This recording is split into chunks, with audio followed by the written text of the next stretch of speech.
যে ছেলে দুটো এখন আপনি দেখছেন যাদের সাজা হয়েছে, তারা গুড্ডু সিংয়ের সাকরেত ছিল। হিস্সা বাখড়া নিয়ে সেই সময় তাদের মধ্যে প্রচণ্ড বিবাদ এবং ঝামেলা হয়। গুড্ডু সিং মানে পাপ্পু সিংয়ের ভাই, সঞ্জিত সিংয়ের ভাই। তার নাম, আসল নাম হচ্ছে রঞ্জিত সিং।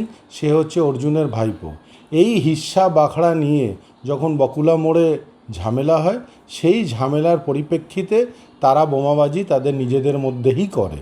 সেখানে তৃণমূলের কোনো যোগ ছিল না, তৃণমূলের কোনো কথা ছিল না।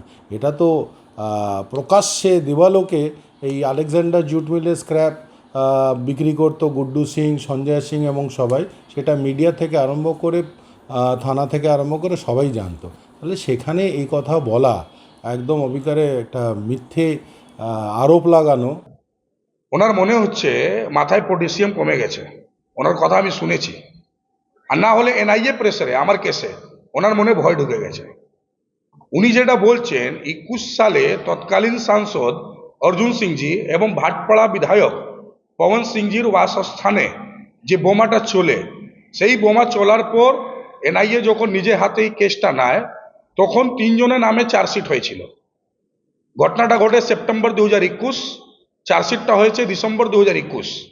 তার মধ্যে 3 জনের নামে চার্জশিট হয়, তেলুয়া, চেনোয়া আর রাহুল পাসি।